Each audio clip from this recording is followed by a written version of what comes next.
CrowdStrike. How it happened, who's to blame, and what we learned. This is MacVoices. MacVoices is supported by 1Password. More than just a password manager, now with extended access management. Find out more at onepassword.com/product/XAM. Welcome to MacVoices. This is the talk of the Apple community, and I'm Chuck Joyner. Folks, this is MacVoices Live. It's Tuesday night, 8 p.m. Eastern, 5 p.m. Pacific, whatever time it is, wherever you are. You could be with us on YouTube at youtube.com/MacVoicesTV. We have friends showing up in the chat room. Everybody's saying hello to each other, and we will be talking to them, or we will be reading their comments to you since they can't speak on the air. That all made perfect sense when I started the sentence, and it just died right there. So we have a lot of stuff to talk about tonight. This also could turn out to be the Icarus version of MacVoices Live, and I'll explain what that means later. But for right now, let's just go around, find out who's here, and then we'll start tackling things. First up, as always, he's back in the position that I expect to see him in, Mr. David Ginsburg. David, good to have you. I am doing great, although I'm just now recovering from CrowdStrike BSOD, so we survived. I'm glad. Brian Flanigan-Arthurs is here as well. Brian, good to have you. Thank you so much. Great to be here. We were talking pre-show about Amazon Prime Day purchases, and it sounds like you were stimulating the economy. So on behalf of all investors, thank you. Sure.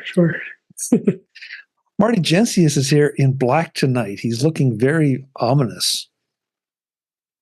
I don't know ominous. I'll try and I can change my clothes right now if you like. That's all right. No. Okay. Black trade shirts. Yeah, I'm coming off the back end of a back out your face palmer. Yeah. Yeah, that would be a first for MacVoices, Marty, I must say. You know, Eric never does this during our podcast.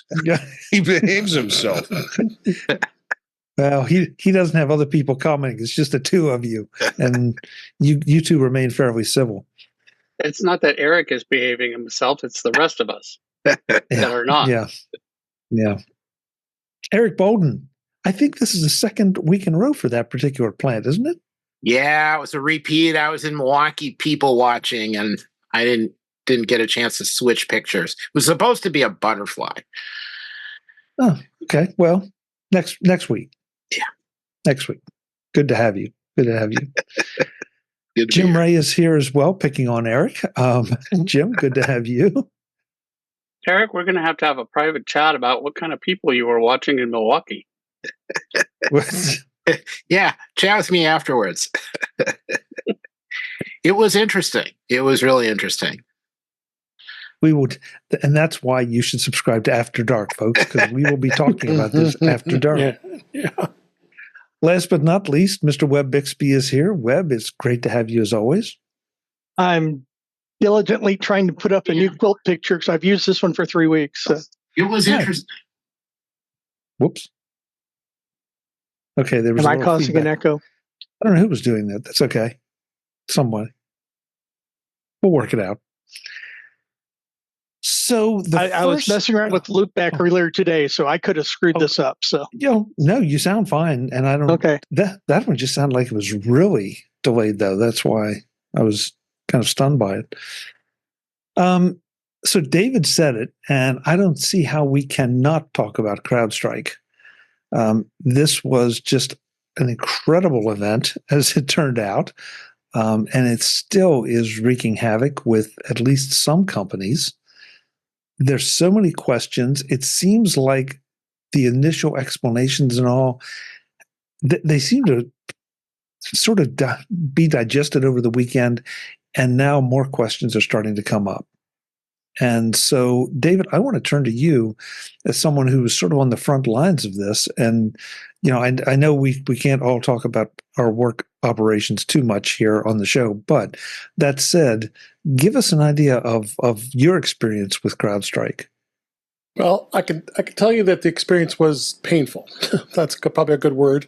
The problem was with the whole process was the fact that when CrowdStrike did push, if anybody doesn't know, if you probably read the articles and it told you what caused it and how it happened.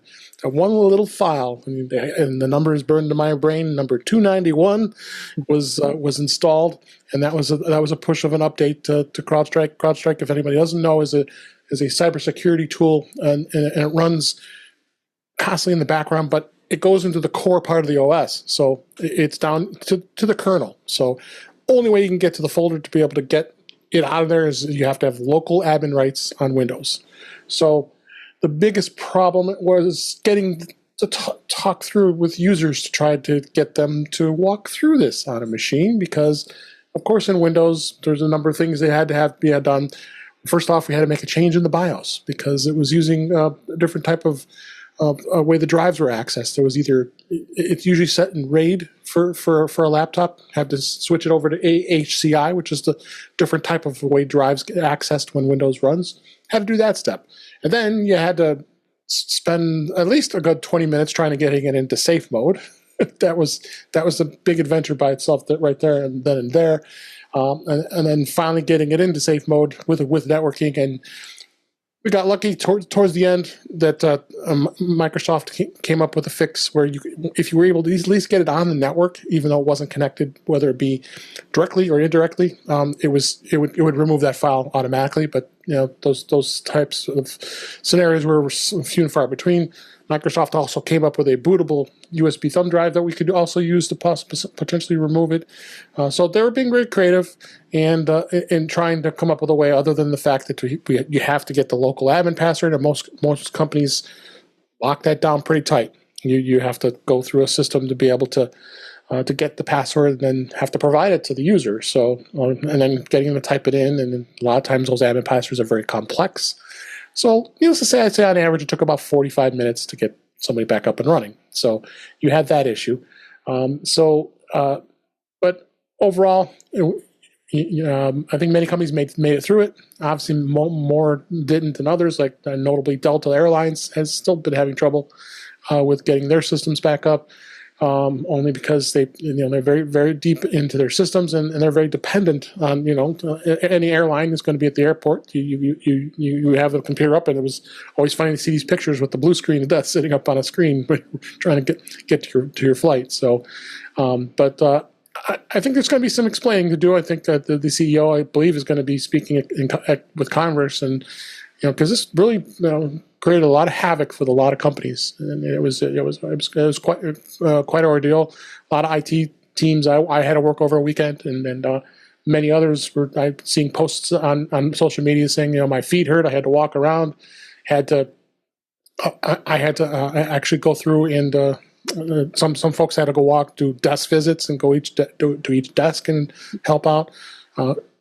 Obviously, easier to work on it hands-on in an office, having it in front of you versus remotely. Remotely was very challenging in itself. The only way I could do it is get a person on Teams on their phone and flip the camera on their phone and show me the screen so I can kind of watch to see what they're doing, because trying to navigate through getting through the steps on Windows 11 to be able to get through and getting to where you have to get to actually boot it into safe mode. There's like 3 steps.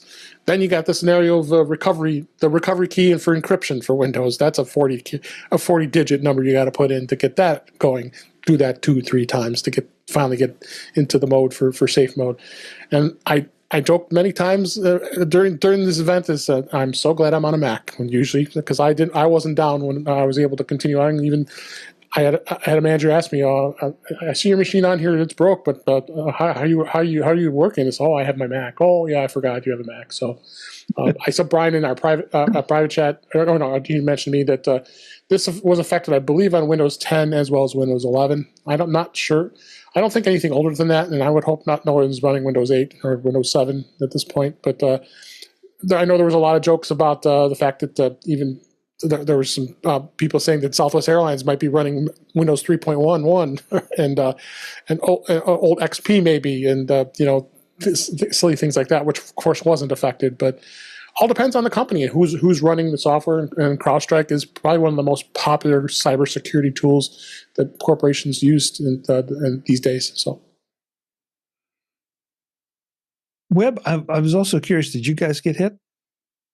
No, because we use a competing product. We don't use CrowdStrike, whatever. Yeah, we don't use that one. So Okay. David and I were texting over the weekend. We use a competing product. So that does mean that some could have happened tomorrow in some other realm, but we were very fortunate that we just use a competing product and didn't get hit. Well, first of all, I threw a couple links into the chat room. The second one is from the Eclectic Light Company, basically saying that our Macs could not be CrowdStrike. So that's the good news. And if you want some details, you can go to that one. The first one is authored by a guy I used to work with, Rob Svensson, and it's a little bit more about lessons from the CrowdStrike outage. And so if you're interested in some of that, please take a good hard look at that. What I took away from all the articles I read is that this was something that CrowdStrike pushed out to Microsoft. Which had a problem, obviously. One of the questions that seems to be, though, going back and forth is, did Microsoft test this before pushing it on straight through? And should they have, if they did or did not? Oh, go ahead. I say full disclosure on that. This was not Microsoft's doing. This is purely Microsoft had nothing CrowdStrike. to do with it. In fact, Microsoft, I applaud them, and that's a few times I'll ever say anything about applauding Microsoft.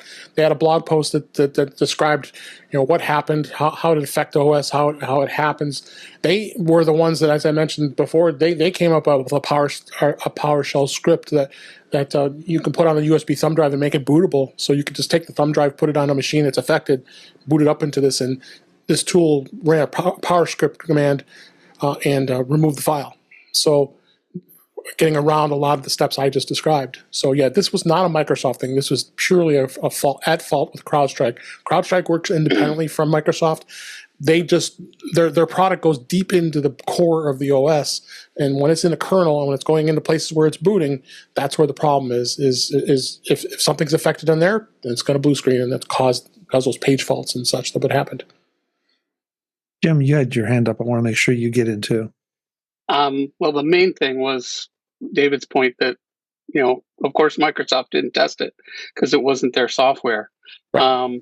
That screwed up. But also, the Howard Oakley, the Eclectic Light article, I believe his conclusion was that you couldn't do this on an Apple Silicon computer, but could happen on an Intel computer. The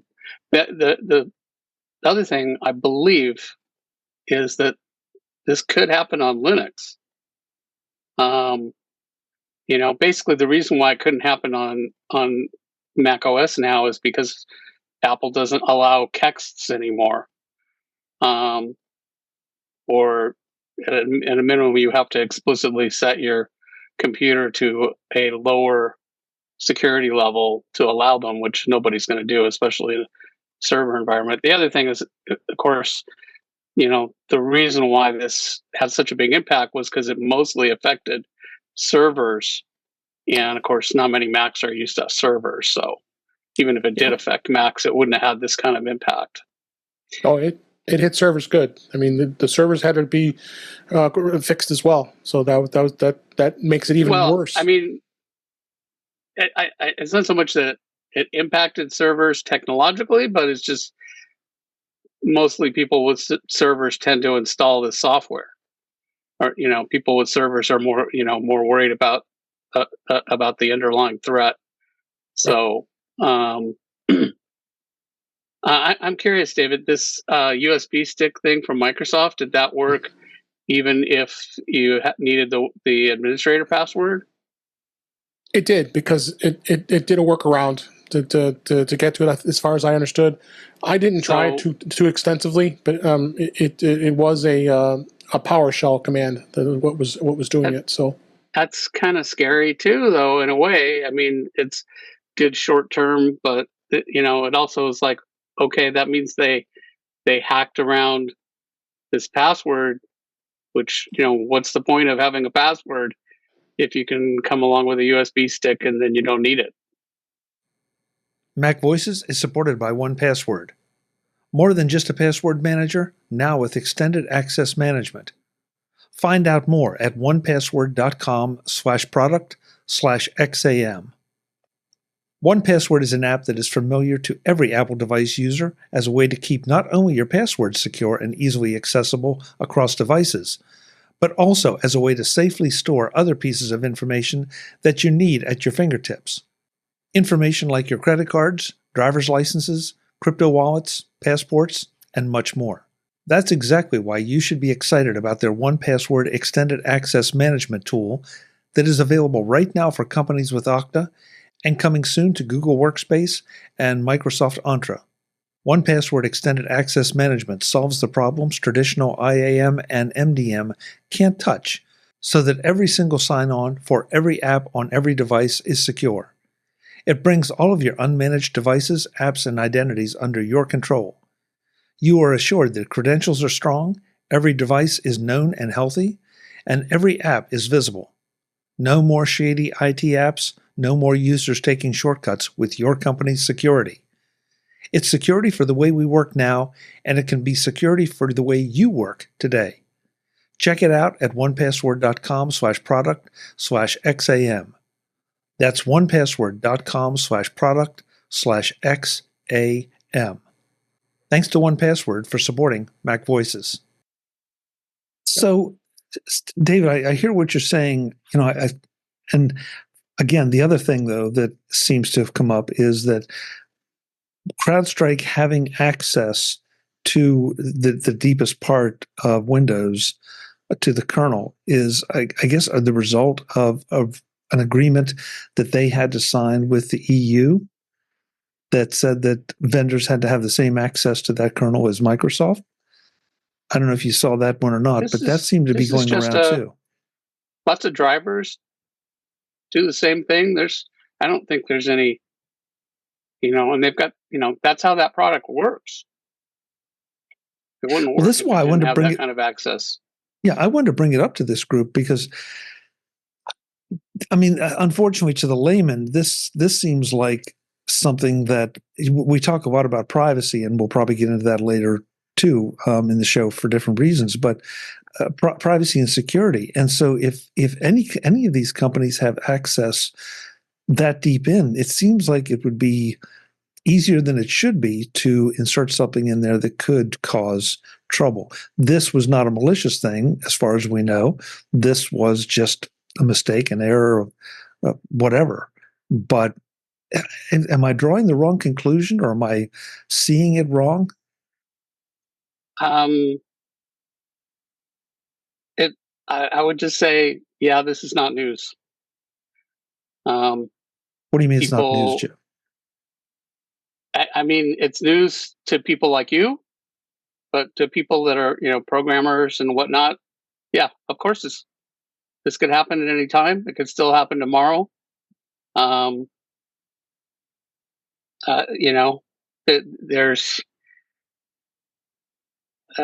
a real funny. You guys familiar with XKCD cartoons? And there's a great one which has been making the round. Always makes the rounds with these kind of things.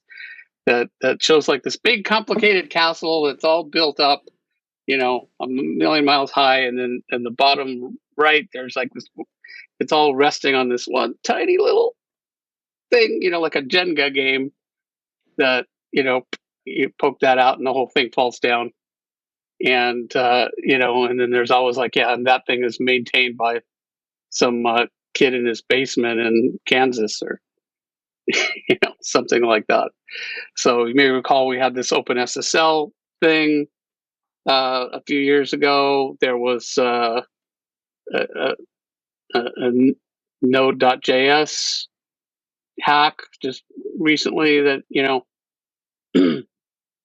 yeah, we built a technological house of cards that is incredibly flimsy and too late. I'll correct myself with the USB thumb boot. I put it in a private chat, part of an article. It does require, even though it does boot in the machine, it does boot the drive. The drives, you still have to have the BitLocker recovery key. So there is still security in place, even though it doesn't have the admin password to get to the actual folder. Because you have the BitLocker recovery key, that PowerShell script can still run on the drive because it's connected to the drive without booting into safe mode. That's probably a good thing. Yes. So again, I mean, for the folks out there that are less technical than us, and I'm not as technical as David or Jim, but it just feels like, okay, this all of a sudden some of the articles I've read make this sound like, as you said, Jim, this is sort of not a surprise, that this is not new, and that CrowdStrike is just the one that got caught, along with Delta and thousands of other companies. They got So I don't know. It didn't get caught, is what I would put it, but I think I know what you mean. Yeah, well, they were the one that dropped the wrong thing in the wrong slot. I guess. Right. Right. I mean, I think the question is, how did that file get out? The CrowdStrike is supposed to have protections in place that they're checking these files. I mean, they're constantly doing this. It's constantly being updated. They could send CrowdStrike updates, 2-3 times a day, sometimes, depending, what's reported. Because I mean, it is a cybersecurity tool. So there really hasn't been any clear reasoning of what was in that file, and why did it get out without anybody checking it first before it was released. I also note that there is a CrowdStrike. Falcon is the product that is what CrowdStrike makes. There is a product that does go on a Mac as well. It's just it doesn't address what it does on Windows versus on Mac OS. Well, and also, the problem is that they had something that did parsing, which is impossible to debug. And they, so parsing is a thing that, like, you throw something at it, like programming language code or English or XML or something, and it figures it out, right? And so then they accidentally threw in a file that was nonsense, and so their parser crashed. So, one of the issues is, and the problem was, though, that this parser is running inside the system. Yep. So it didn't just crash itself, it crashed the whole computer. And even worse, it did this in the boot process. So the computer couldn't even finish booting and it would crash. Right. Okay. So another question is, why did you have a parser inside? That's really poor design. So, there's that could have been done, like, maybe you do the parsing later, and and build up whatever it is that product is that you were going to get out of the parser. It's probably building some sort of a recognition, thing that it's using for its antivirus stuff. But that critical step that's impossible to make crash proof should never have been put in to this system level code that goes into the boot process. So there's idiots at CrowdStrike. There are idiot programmers there. There's idiot managers that don't know what the programmers are doing. That's what this is all about. And So let me go back just for a second, because I want to make sure that I understand this, because this flies, David, if I understood what you and Jim were saying, this flies in the face of some of the articles I read. So the way I understood it is that the patch goes from CrowdStrike to Microsoft, and then sort of goes through Microsoft out to Windows. No. And what I'm hearing you say is that they have a completely separate highway. They take the fast lane straight from CrowdStrike to my server without Microsoft being involved in the transaction. Well, it's not necessarily the server. Each laptop or desktop has its own client, so it pushes it to each client receives the update. So it may come from the server, but each individual machine is receiving it. In a lot of these cases, the client was a server.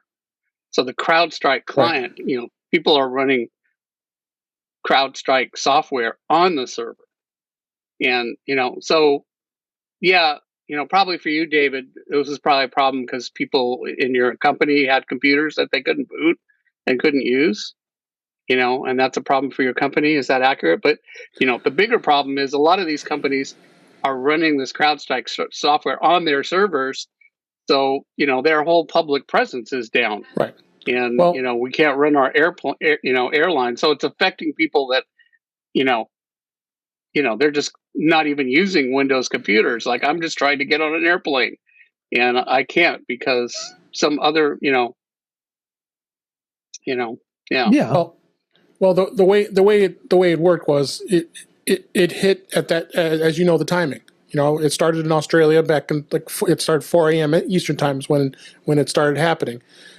Majority of the machines that were out there, from what was reported on many companies, is the fact that a lot of people with laptops keep them in sleep mode. So the machine is on during those overnight hours because it happened during the daytime when in Australia, moving on into Europe, and then moved on to the U.S. You saw a lot of machines that if you didn't have your machine on, it was shut down at night, and then you booted it back up in the morning. Then there was no problem. I mean, I saw a lot of that. A lot of machines had been off. I said that was the first question I asked. Did you have your machine in sleep mode? And then they did. And that kind of makes sense why it hit. You got the bug because it was on the internet of some sort. Even though it was in sleep mode and it wasn't connected, may not have been necessarily connected to VPN. The way it works is it can push to the machine regardless of how it's connected. Again, the most damaging part of this, I think, was server machines, which, they're not going to be off. They're not going to be in sleep mode. They're running, So, that's another idiotic, CrowdStrike, So a smart policy, especially if you have, they should know that they have this incredibly dangerous, thing in their hands. And that when they push the button, if they screw it up, they should have known beforehand that, this is something you have to be very, very, very careful with. And one way you could be very, very careful with that is you don't roll it out at once. They could have rolled it out to 10% of the computers or something like that at a time. And that would have mitigated, some of the consequences of this, but they apparently rolled it to boom. So stupid, lazy. I think heads should roll all the way up the chain. Well, but they'll probably pick some low level scapegoats and. I don't know. Wayne in the chat room says CrowdStrike endpoint solutions are a single point of failure for many of the world's largest companies. Let the lawsuits begin. And I got to believe that as soon as the computers got back up, that the attorneys started churning out class action notices. Webb? Oh, you're muted, Webb. I do that so you don't hear me coughing. So, a couple things. First of all, recently there's been a lot of news about the airlines whenever they have a big mistake that the passengers need to be compensated. Well, this is going to follow up to CrowdStrike. I got to get that name right. that if Delta's been damaged by this, they're allowed to have a remedy for it. So this could be, like you said, let the litigation start, and that's one of them. The other thing, I made the statement, and I don't want to drag this conversation on any longer than it needs to. And while my company was not directly affected by this, we have some other third parties that we do connect with. Reinsurers, underwriting services, things like that were affected. So we never had anything that brought us to our knees by any means, but it had a ripple effect. So, and while we were fortunate that we didn't have any kind of the issues that our friend David had to deal with, we had partners that did. So anyway, that's it. Yeah, and that's the interesting thing. Even if your company didn't have that problem, a service they depend on to do what they do may have been affected. So I mean, this is going to be a mess to untangle, and it wouldn't surprise me to see this be an existential threat to CrowdStrike's existence because of the just with Delta alone. And I agree with you, Webb. Delta's not going to take it on the chin. This was not their fault. Other than just saying, okay, we should. Does this mean everybody should run two systems? One that is protected by organization A and the other one protected by CrowdStrike? Well, that seems a little crazy. So I don't know where it's going to end. I do want to say, though, that my favorite image of the weekend was the sphere in Las Vegas showing the blue screen of death. Oh, I didn't see that. I didn't see that. I'm sorry I missed that.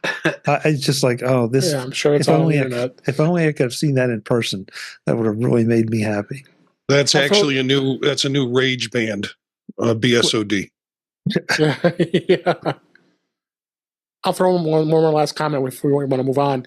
Yeah, it's also going to depend on the terms and conditions of what, when you sign the contract, as far as what this offer with CrowdStrike has. And I would not be at all surprised that they protect themselves when this kind of thing can happen. And so I know Ben said he thinks they're basically done. I don't think so. I think CrowdStrike is a very big company, and I think they're going to recover from this. They're taking it on the chin. I know they're probably going to get some fines and I'll work through it. As I mentioned earlier, I think the CEO is going to speak to Congress about this just to explain what happened, and we'll probably see things move on because CrowdStrike is, like I said, it's a pretty big company and works for at least a good chunk of the Fortune 500 companies. So, would you buy CrowdStrike stock today? It's dropped over $100 a share. Would you buy it today? I'd think about it. Yeah, I think about it. The one thing, and I think the CEO is protected too. I don't think he's going to get damaged by this at all. Yeah. Everybody makes mistakes, right? Mm-hmm. And so contractually they try to protect themselves and all. And if this is a mistake, then it's just a mistake. I mean, I've made plenty of them. I doubt there's anybody on the panel that hasn't made stupid mistakes. And unfortunately, this one just is so big. But on the other hand, it just points out the vulnerability that we do have in some of these systems. Right. That we all need to be just a little concerned about. Chuck, I think you're letting them off too easy, saying everybody makes mistakes. This isn't just, oops, I pressed the wrong button. This is a systemic failure. And, if somebody accidentally set off a nuclear bomb, would you say like, oh, everybody has a bad day? It's not like this came out of nowhere. That they didn't use good practices. It's not like they did all the best things that they could have done, and this bad thing happened anyway. No. Yeah, I'm not disagreeing with that. I guess again, from what I've read, CrowdStrike, and David alluded to it, CrowdStrike pushes out a lot of updates. Sometimes they send out multiple updates per day, and so there's the human element in here, And I do not disagree with you. What I don't know is I haven't seen the discovery that's going to inevitably be part of this story at some point down the line, and see exactly what procedures and policies and all they do have and what they did. And you very well could be right. And there's certainly anecdotal evidence to say they did not do some of the things they could have done. So I'm not letting them off, believe me. But I am saying. Well, I think saying everybody makes mistakes is like that. Jim, I think you're taking it. Jim, I think you're taking it out of context, because I think what I'm hearing Chuck say, they're still going to be held accountable. That's not the issue, and I think that's the argument that you're making. Is that somebody has to be held accountable, and I think somebody will. But I don't think that this was malicious. I don't think that this was had any severe intent. I don't think it was espionage. I don't think that it was an attack. And they will be held accountable for it. I don't think it's any of those things. But like in this country, if you serve someone alcohol and know that you can tell that they're impaired, and you let them drive, then that's considered. It's obviously not ill intent, but we're like, no, you can't do that. So yeah, it's not any of those things you just said, but I think maybe reckless. And honestly, this could have been a lot worse. Absolutely. I mean, the consequences were pretty bad, but they could have been a lot worse. And we don't even know what they were. I mean, we've mostly discussed about aircraft and stuff, but what about, apparently all kinds of hospitals, canceled operations and things like that. And, there may be people that passed away because of this. We don't really know right now, or may never know. And that's, Jim, that's where, what are we, 4 days, 5 days now post CrowdStrike? David, do I have that right? Yeah, it was Friday. Right? Yeah. So there are a lot of questions that need to be answered. And us having this discussion is part of the process of asking those questions and saying, okay, who did what, when, what, and almost as important as getting those answers is, okay, what did we learn from this? And that's sort of what the one article that I posted, I think it was the first one I punched out into the chat rooms, was about, talking about change management and talking about preventing something like this from happening to this extent again, or at least trying to minimize it. So I have an idea we'll be revisiting this story as we go along, because it's not going to go away anytime soon. Yep. Visit MacVoices.com for show notes and to connect with Chuck on social media. Get involved in our Facebook group or like our Facebook page, and get more out of your Apple tech with MacVoices Magazine, free on Flipboard and on the web. And if you find value in it all, consider supporting us through either our Patreon campaign at patreon.com/MacVoices, or by making a one-time donation via the PayPal link on our front page and in the show notes of each episode. You will join these fine people who help bring you Mac Voices.